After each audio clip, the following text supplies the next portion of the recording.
Welcome to SVS classes by Prashant sir. बच्चों, आज हम स्टार्ट करते हैं 10th क्लास का चैप्टर 6। तो चैप्टर 6 क्या है? चैप्टर 6 में है त्रिभुज। चैप्टर 6 में हम त्रिभुज के बारे में पढ़ेंगे, इंग्लिश में बोलेंगे ट्रायंगल। ठीक है, तो त्रिभुज सबसे पहले बात करेंगे त्रिभुज है क्या। ठीक है, सबसे पहले तो पता होना चाहिए त्रिभुज होता क्या है, कैसे बनता है। ठीक है, तो त्रिभुज को बनाने के लिए हमें सबसे पहले चाहिए 3 भुजाएं। ठीक है, तो सबसे पहले इनकी प्रॉपर्टी हमने लिखनी है, तो उनके बारे में पहले प्रॉपर्टी के बारे में डिस्कस करेंगे। सबसे पहले क्या चाहिए हमें? 3 भुजाएं। ठीक है, तो 3 भुजाएं, 1 भुजा, 2 भुजा और 3 भुजा। ठीक है, अब ये ट्रायंगल बना देंगे? नहीं बना सकते। तो सबसे जरूरी क्या है, जो हमें 3 भुजा चाहिए वो कैसी होनी चाहिए? एक दूसरे से जुड़ी हुई होनी चाहिए। ठीक है, अगर वो जुड़ी हुई नहीं होंगी तो वो ट्रायंगल नहीं बनाएंगे। अगर उसमें एक भी भुजा अलग है या 2 भुजाएं भी एक दूसरे से नहीं मिल रही हैं तो वो ट्रायंगल नहीं बनाएंगे। ठीक है, तो यहाँ पर ये ट्रायंगल नहीं बनेगा। राइट ट्रायंगल हमारा यही होगा जिसमें तीनों भुजाएं आपस में एक दूसरे से जुड़ी होंगी। ठीक है, तो सबसे पहला स्टेप हो गया हमारा 3 भुजाएं होनी चाहिए हमारे पास। दूसरा क्या है? अब 3 भुजाएं जब आपस में एक दूसरे से जुड़ जाती हैं तो जुड़ने पर क्या बनाती हैं? कोण। कोई भी 2 भुजाओं की अगर हम बात करें, वो अगर आपस में जुड़ती हैं तो हमें पता है वो मिलकर क्या बनाएंगी? कोण बनाएंगी। ठीक है, क्या बनाएंगी? वो एंगल बनाएंगी या कोण बनाएंगी। ठीक है, तो यहाँ पर 2 भुजाएं जुड़ रही हैं, एक एंगल तो ये बन गया। 2 भुजाएं यहाँ पर जुड़ रही हैं, दूसरा एंगल यहाँ पर बन गया। और 2 भुजाएं यहाँ पर जुड़ रही हैं, तीसरा एंगल यहाँ पर बन गया। तो यहाँ पर कितने एंगल बन गए? कितने कोण बन गए? एंगल मतलब कोण। ठीक है, कितने कोण बन गए? 3 कोण बन गए। ठीक है, तो त्रिभुज बनाने के लिए हमें 3 भुजाएं चाहिए और तीनों भुजाएं कैसी हो? जुड़ी हो, जिससे 3 कोण बन सके। अब 3 कोण बनते हैं तो उनके 3 सिरे भी होते हैं। ठीक है, पहला सिरा, दूसरा और तीसरा सिरा। ठीक है, अब बात करते हैं सेकंड स्टेप में क्या दिया है? 3 कोणों का योग 180 होता है। अगर हम तीनों कोणों को जोड़ दें तो तीनों कोणों का योग क्या होगा? 180 होगा। ठीक है, ये मान लिया हमारे पास 3 कोण है। यहाँ पर एक है हमारा 60 डिग्री, एक हो गया हमारे पास यहाँ पर 50 डिग्री और एक हो गया हमारा यहाँ पर हो जाएगा, ये होगा 70 डिग्री। ठीक है, अगर हम इन तीनों कोणों को जोड़ेंगे तो तीनों का योग क्या आएगा? हमारा 180 डिग्री आएगा हमेशा। ठीक है, चाहे इनमें से कोई भी कम ज्यादा कितना भी, इसे अगर हम 50 कर देंगे तो यहाँ पर ये 80 हो जाएगा। ठीक है, या इसे सेम रखेंगे, इन दोनों को सेम रखेंगे, सॉरी इसे सेम रखेंगे और इसे चेंज कर देंगे तो ये हमारा कितना हो जाएगा? 50 होगा तो ये 60 हो जाएगा। ठीक है, लेकिन हमेशा योग जो आएगा वो कितना आएगा? 180 ही आएगा। ठीक है, तो ये हमेशा ध्यान रखना है आपको। तीसरा स्टेप क्या है? 2 भुजाओं का योग तीसरी भुजा से अधिक होता है। ठीक है, अगर हम भुजाओं की बात करें, मान लिया ये हमारी पहली भुजा, ये दूसरी भुजा और ये तीसरी भुजा। अगर इन दोनों भुजाओं को हम जोड़ेंगे तो जोड़ने पर जो तीसरी भुजा है वो इन दोनों के योग से छोटी होगी, या ये कहेंगे इन दोनों का भुजाओं का योग तीसरी भुजा से अधिक होगा। ठीक है, मान लिया ये हमारी हो गई 3 सेंटीमीटर।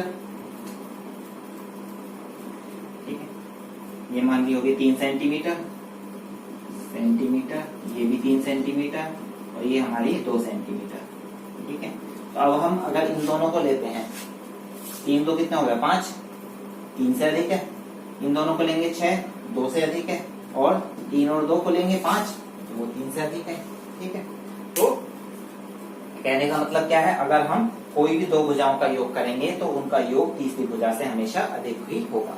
ठीक है, तो वो हमारा त्रिभुज चाहे कैसा भी हो। ठीक है, चाहे एक भुजा कितनी भी छोटी हो, ये 2 भुजाएं कितनी भी छोटी हो। ठीक है, तो उनका योग हमेशा क्या होगा? तीसरे से अधिक होगा। अब देखो, इसमें ये 2 भुजाएं छोटी हैं, ये सबसे बड़ी है। अगर हम मान लिया ये हमारी 5 सेंटीमीटर है, ये 2 सेंटीमीटर है, तो ये 7 सेंटीमीटर है। ठीक है, 7 सेंटीमीटर तो नहीं हो सकती, ये हमेशा कम ही होगी, 6 सेंटीमीटर। ठीक है, ये हमने मान के चला है, ठीक है। अगर हम इन दोनों को जोड़ेंगे, सबसे छोटी भुजाओं को भी जोड़ेंगे, तो वो हमेशा तीसरी भुजा से क्या होंगी, अधिक ही आएंगी, ठीक है। इसके बाद चौथा स्टेप है हमारा, बड़े कोणों के सामने की भुजा सबसे बड़ी होगी। अब देखो इस त्रिभुज में अगर हम ये लेंगे, ये सबसे बड़ा कोण बन रहा है, ठीक है, और इसमें सबसे बड़ी भुजा कौन सी है, ये है, तो बड़े कोण की भुजा हमेशा बड़ी होगी। इसमें ले लेते हैं, ये 70 डिग्री है, तो इसके सामने की भुजा हमेशा बड़ी होगी, ठीक है। तो हमेशा ध्यान रखना, त्रिभुज में जो कोण सबसे बड़ा होगा उसके सामने की भुजा ही सबसे बड़ी भुजा होगी त्रिभुज में, ठीक है। तो ये हो गई हमारी इनकी प्रॉपर्टीज। अब हम इससे आगे पढ़ेंगे त्रिभुज के प्रकार। तो देखिए इसमें त्रिभुज के प्रकार, त्रिभुज के प्रकार, अगर हम त्रिभुज के प्रकार भुजा के आधार पर देखें तो 3 प्रकार के होते हैं त्रिभुज, ठीक है। सबसे पहला होता है हमारा समबाहु त्रिभुज। समबाहु त्रिभुज में क्या होता है, अगर कोई त्रिभुज की तीनों भुजाएं बराबर हैं तो वो हमारा त्रिभुज क्या कहलाएगा, समबाहु त्रिभुज कहलाएगा, ठीक है। तो जब तीनों भुजाएं बराबर होंगी तो उसे हम कैसे लिख सकते हैं, ए बी, एक भुजा ये हो गई, दूसरी बी सी और तीसरी सी ए। तो इन्हें कैसे लिखेंगे, ए बी बराबर बी सी बराबर सी ए, ठीक है। तो ये हो गया हमारा समबाहु त्रिभुज। एक चीज और है, समबाहु त्रिभुज में जितने भी कोण होंगे वो हमारे 60 डिग्री के होंगे हमेशा। भुजा की लेंथ हमारी कितनी भी हो सकती है, लेकिन जो हमारे कोण होंगे, तीनों कोण, वो हमेशा सारे कितने होंगे, 60 डिग्री के होंगे, ठीक है। तो कोण ए बराबर कोण बी बराबर कोण सी बराबर कितना होगा, 60 डिग्री। और 60 को हम तीनों कोणों को जोड़ेंगे तो कितना बैठेगा, 6 × 18 180, ठीक है। तीनों कोणों का योग कितना होगा हमारा, 180 होगा, ठीक है। तो ये पता चल गया इससे, ठीक। और नेक्स्ट है फिर हमारी समद्विबाहु त्रिभुज। समद्विबाहु त्रिभुज में देखो नाम से पता चल रहा है, समद्विबाहु समान दो भुजा, समबाहु समान भुजा, सारी भुजाएं समान थी। समद्विबाहु समान दो भुजाएं, मतलब जिस त्रिभुज की दो भुजा समान होंगी वो हमारा त्रिभुज कैसा होगा, समद्विबाहु त्रिभुज होगा, ठीक है। तो दो भुजाएं यहाँ पर हमने ए बी और ए सी समान की हुई हैं, ठीक है। तो क्या होगा, ए बी बराबर ए सी, ठीक है। अब इसमें तो तीनों भुजाएं समान थी तो तीनों कोण भी समान हो गए। इसमें सिर्फ दो भुजाएं समान हैं तो दो ही कोण समान होंगे इसमें, ठीक है। मतलब और कौन से कोण समान होंगे, जो भुजा है उसके सामने वाले कोण, ठीक है। ये भुजा इसके सामने वाला कोण बी है और ये भुजा इसके सामने वाला कोण सी है। तो संगत भुजाओं के संगत कोण ही हमारे क्या होंगे, बराबर होंगे। तो कोण बी बराबर कोण सी के होगा। इसे कैसे लिखेंगे, कोण बी बराबर कोण सी, ठीक है। इसका डिग्री कितने डिग्री का होगा वो डिपेंड करेगा हमारा एक एंगल पर, ठीक है। वो आगे जब हम डिफरेंट टाइप के पढ़ेंगे तब हमें उसमें देखेंगे, ठीक है। नेक्स्ट है हमारा विषम बाहु त्रिभुज। विषम बाहु त्रिभुज में कोई भी भुजा बराबर नहीं होगी। विषम, विषम से नाम पता चल रहा है, मतलब डिफरेंट, अलग अलग विषम भुजा, ठीक है। तो विषम बाहु त्रिभुज में कोई भी भुजा हमारी समान नहीं होगी। अब जब भुजा समान नहीं होगी तो हमारे कोण भी कोई भी समान नहीं होगी, मतलब कोई भी कोण कितने भी डिग्री का हो सकता है इसमें, ठीक है। तो ये हो गए हमारे 3 टाइप, किसके आधार पर, भुजा के आधार पर, ठीक है। अब हम बात करेंगे कोण के आधार पर त्रिभुज के प्रकार, ठीक है। कोण के आधार पर भी 3 प्रकार के त्रिभुज हैं मेनली, ठीक है। कौन से, पहला है हमारा न्यून कोण त्रिभुज। न्यून कोण त्रिभुज क्या होता है, ऐसा त्रिभुज जिसके तीनों कोण 90 से कम होते हैं, ऐसे त्रिभुज हमारे क्या होते हैं, न्यून कोण त्रिभुज, ठीक है। न्यून माने कम, ठीक है। तो यहाँ पे बेसिक एंगल किसे रखा गया है, 90 डिग्री को। तो 90 डिग्री से अगर तीनों कोण कम होंगे तो वो हमारा त्रिभुज कैसा कहलाएगा, न्यून कोण त्रिभुज कहलाएगा, ठीक है। दूसरा है हमारा अधिक कोण त्रिभुज। अधिक कोण त्रिभुज में कोई भी एक कोण 90 से अधिक होगा तो वो हमारा क्या होगा, अधिक कोण त्रिभुज। ठीक है, नाम से पता चल रहा है अधिक कोण। ठीक है, मतलब क्या है, अधिक है 90 से। और देखो यहाँ पे 90 से अधिक है 130, बाकी 90 से छोटे ही मिलेंगे। ठीक है, क्योंकि हमें योग क्या रखना है, योग कितना रखना है, 180। ठीक है, 180 से ज्यादा हो ही नहीं सकता है तीनों का योग। ठीक है, तो इसलिए सिर्फ एक कोण ही ऐसा होगा जो 90 से अधिक होगा। ठीक, किसमें, अधिक कोण। ठीक, या हम कह सकते हैं जिस त्रिभुज का एक कोण 90 से अधिक होगा वो हमारा क्या होगा, अधिक कोण होगा। ठीक, तीसरा है समकोण त्रिभुज, मतलब कोई भी एक कोण क्या होगा, 90 डिग्री का होगा तो वो हमारा क्या हो जाएगा, अधिक हो सॉरी समकोण त्रिभुज। ठीक है, तो सभी का बेस हमने क्या रखा है, 90 डिग्री। ठीक है, बेस क्या है हमारा, 90 डिग्री है।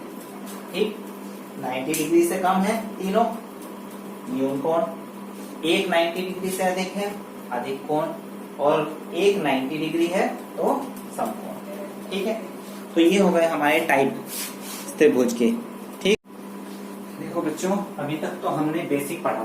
ठीक है, जो अपने छोटी क्लासों में भी कई बार पढ़ा होगा। अब आता है मेन टॉपिक, या मेन टॉपिक क्या है हमारा इसमें, समानता एवं सर्वांग समता। ठीक है, जो आगे हम जिसके बारे में आगे काफी इसके बारे में काफी कुछ पढ़ेंगे। ठीक है, इसका एलोब्रेशन हम देखेंगे इस चैप्टर में। ठीक, तो समानता या सर्वांग समता होता क्या है, तो पहला वर्ड है हमारा समानता। समानता मतलब समान, समान कैसे, दिखने में समान। ठीक है, जैसे यहाँ पे मैंने दो ट्रायंगल बनाए हैं, दो त्रिभुज बनाए हैं, दोनों क्या है, दिखने में समान है। ठीक है, बस लेकिन साइज में क्या है, साइज में डिफरेंट है। दिखने में समान कैसे हैं, देखो यहाँ पर एक कोण है, एक कोण 65 डिग्री का है, यहाँ पर भी एक कोण 65 डिग्री का है, यहाँ पर एक 35 डिग्री का है, यहाँ पर भी एक 35 डिग्री का है, यहाँ पे एक 40 डिग्री का है, यहाँ पर भी एक 40 डिग्री का है। ठीक है, तो ये क्या है, दिखने में एक दूसरे के समान है लेकिन साइज में अलग अलग है। ठीक है, अगर हम इनकी भुजाओं का रेशो निकालेंगे तो वो भी क्या आएगा, समान आएगा। कैसे समान आएगा, देखो इसकी एक भुजा 6 सेंटीमीटर है, एक 4 सेंटीमीटर है, एक 8 सेंटीमीटर है। उसी तरीके से इसमें भी एक 3 सेंटीमीटर, 2 सेंटीमीटर है, एक 4 सेंटीमीटर है। तो अगर हम इसका रेशो निकालते हैं 6:4:8, ठीक है, और ये हमारा कितना है 3:2:4। ठीक है, अगर हम इसे 2 से डिवाइड कर दें पूरे को, क्या हो आ जाएगा हमारे पास 3:2:8 ठीक है, तो ये क्या है, दोनों के अनुपात समान आ गए। ठीक है, तो ऐसे त्रिभुज जिनकी भुजाओं का अनुपात समान हो या जिनके कोण समान हो वो त्रिभुज कैसे होंगे, समरूप त्रिभुज होंगे। ठीक है, या क्या प्रदर्शित करेंगे, समानता या समरूपता प्रदर्शित करेंगे। ठीक है, तो डेफिनेशन क्या है इसकी, समान आकृति परंतु भिन्न आकार, आकार मतलब साइज की संरचना को समरूपता कहते हैं। ठीक, एक नोट है, समरूप त्रिभुज के कोण समान होते हैं। ठीक है, तो और भी बहुत चीजें समान होती हैं तो हम इससे डिनोट कर सकते हैं। ठीक है, इन्हें आप हमेशा याद रखना,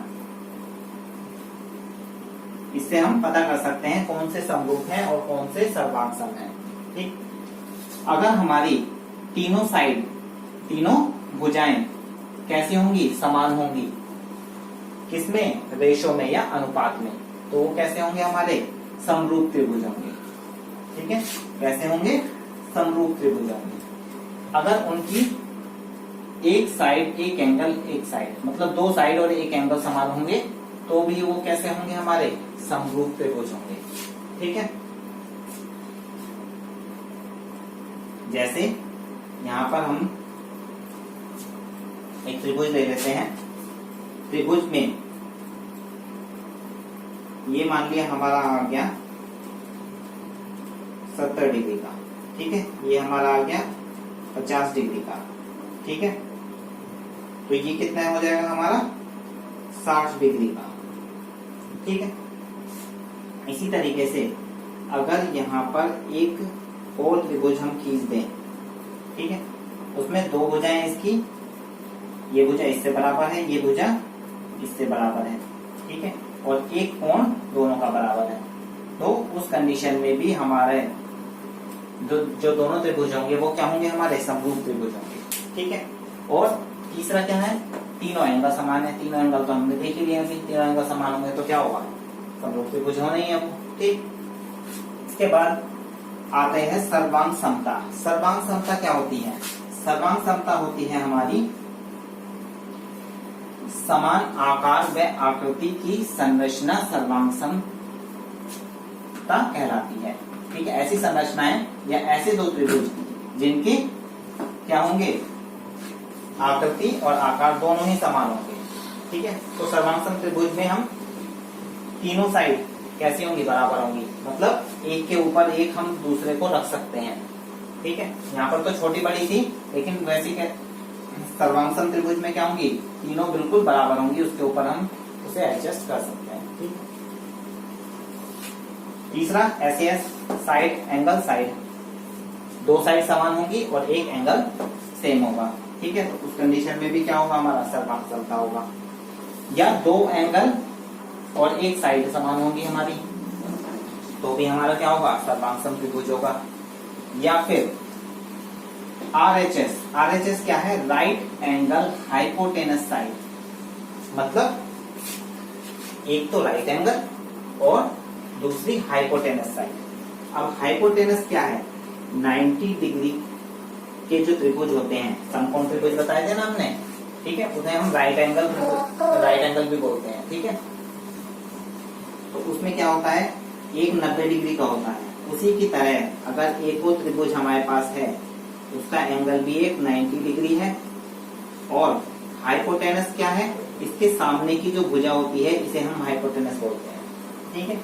तो एक एंगल और ये वाली भुजा हमारी बराबर होंगी, तो क्या होगा, ये सर्वांग सम त्रिभुज होंगे, ठीक है। तो ये हो गए हमारे मेन टॉपिक, समानता और सर्वांग समता, ठीक है। तो समानता और सर्वांग समता में हमें पता चल गया, ठीक। अब ये तो हो गया इसका बेसिक, ठीक। अब पढ़ेंगे हम एक्सरसाइज। एक्सरसाइज में सबसे पहले फर्स्ट एक्सरसाइज है। फर्स्ट एक्सरसाइज में हमें कुछ ज्यादा नहीं करना, सिर्फ लेन द ब्लैंक्स दिए हैं, वो आप खुद भी भर सकते हैं, ठीक। तो नेक्स्ट वीडियो में मैं स्टार्ट करूंगा 6.2 एक्सरसाइज, ठीक है।